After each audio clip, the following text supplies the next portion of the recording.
Assalamualaikum warahmatullahi wabarakatuh. Perkenalkan, nama saya Ismiat Hadi Nur Afifah. Saya berasal dari kelas 2B di 3 akuntansi. Pada kesempatan kali ini, saya akan menjelaskan materi mengenai operasional kredit bermasalah. Table of contents-nya yaitu terdiri dari 4. Yang pertama, jenis-jenis kelancaran kredit. Yang kedua, faktor penyebab kredit bermasalah. Yang ketiga, dampak kredit bermasalah. Yang keempat, penyelesaian kredit bermasalah. Materi yang pertama yaitu secara sederhana, sistem kredit adalah berutang kepada pihak lain dan cara pembayarannya dilakukan dengan mencicil dalam jangka waktu tertentu.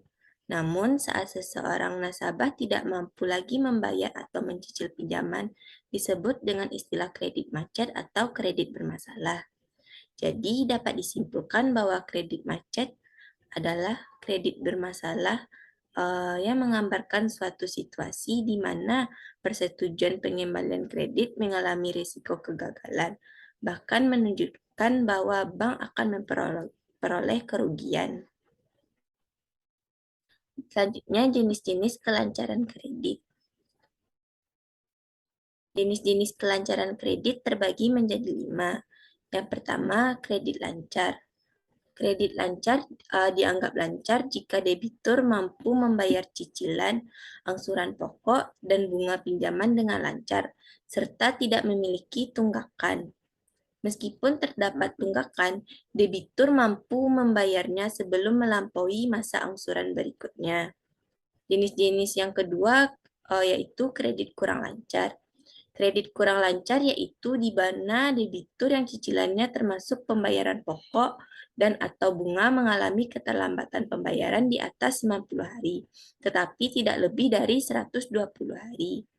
Jenis-jenis kelancaran kredit yang ketiga yaitu kredit yang diragukan.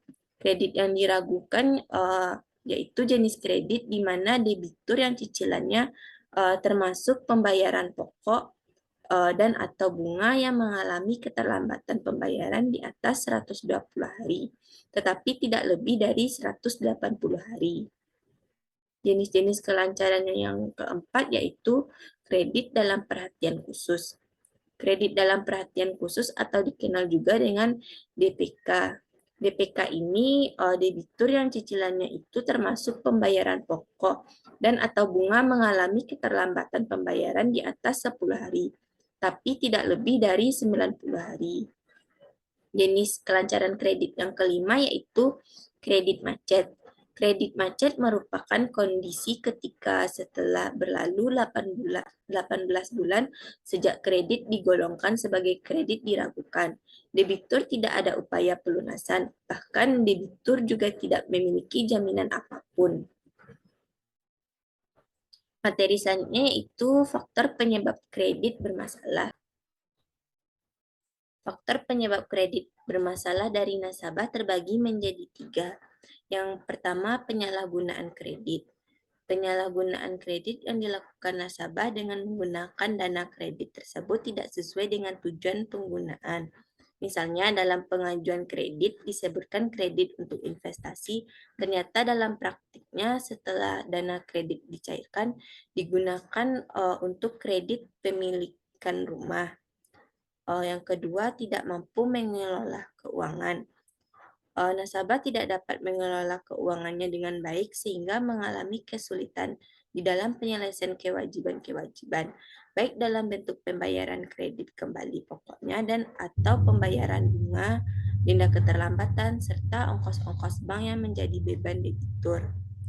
Faktor penyebab kredit bermasalah yang ketiga yaitu tidak beretikat baik.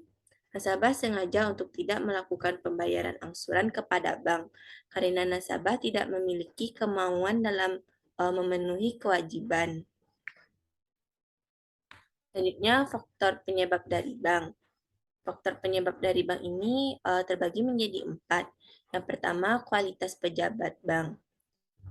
Kualitas pejabat bank kurang baik adanya antara pejabat bank yang mengalami kredit dan nasabah, sehingga bank memutuskan kredit yang tidak seharusnya diberikan.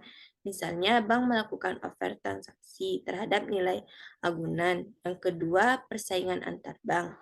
Persaingan antar bank yang ketat sehingga bank tidak cermat memilih debitur. Faktor yang ketiga yaitu hubungan internal bank. Eh, pers- eh, Kelemahan kontrol internal bank dalam melakukan pembinaan dan mentoring kredit debitur. Yang keempat, pengawasan bank. Pengawasan dari pihak bank baik sehingga mudahnya debitur tidak melakukan pembayaran utang kepada bank. Materi selanjutnya yaitu dampak kredit bermasalah. Dampak kredit bermasalah ini terbagi menjadi tiga. Yang pertama, menurunnya kualitas keuangan bank. Kredit macet juga akan mempengaruhi pihak bank. Adanya kondisi kredit macet ini akan membuat pihak bank kekurangan dana. Hal tersebut akan berdampak buruk atas jalannya kegiatan usaha yang dilakukan oleh pihak bank. Untuk itu, setiap lembaga keuangan yang melakukan penawaran dana pinjaman harus menjaga nilai NPL-nya agar bisa selalu rendah jika ingin terus bergerak menjalankan usahanya. Yang dampak kredit bermasalah yang kedua yaitu menurunnya perekonomian negara. Menurunnya kemampuan bank memberikan pinjaman akan berdampak negatif pada kondisi perekonomian negara. Karena pihak negara juga tidak hanya bisa mengharapkan investasi portofolio di pasar modal atau investasi asing secara langsung untuk meningkatkan perkembangan ekonomi negara. Terlebih lagi, hal tersebut juga akan berimbas negatif pada krisis global. Untuk itu, sumber terbaik lainnya yang diharapkan mampu mendorong perkembangan ekonomi adalah kredit perbankan. Dampak kredit yang ketiga yaitu debitur mengalami kesulitan dalam peminjaman. Riwayat atau histori dari kredit macet atau gagal bayar akan selamanya tercatat pada sistem dan akan tersebar jika seseorang melakukan BI checking. Hal tersebut tentunya akan membuat pihak peminjam kesulitan untuk mendapatkan dana kreditnya di masa depan. Selain itu, saat ini juga sudah banyak perusahaan besar yang menggunakan BI checking sebagai syarat seseorang untuk diterima sebagai pegawainya. Materi selanjutnya yaitu cara penyelesaian kredit bermasalah. Tahapan penyelesaian kredit bermasalah yang pertama, rescheduling, yaitu ada beberapa hal yang bisa dijadwalkan ulang seperti jangka waktu pembayaran, jumlah pembayaran bunga, ataupun jumlah pembayaran setoran dana. Dengan melakukan cara ini, maka pihak kreditur akan memperoleh waktu pelunasan yang lebih lama dari sebelumnya, sehingga pihak kreditur akan berusaha melakukan berbagai cara untuk bisa melunasi kreditnya.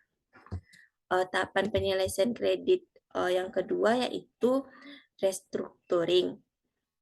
Dalam langkah ini, pihak kreditur tidak hanya bisa mengubah lamanya jangka waktu pembayaran tagihan, tapi mereka juga bisa mengubah syarat dan juga ketentuan yang mampu meringankan kreditnya.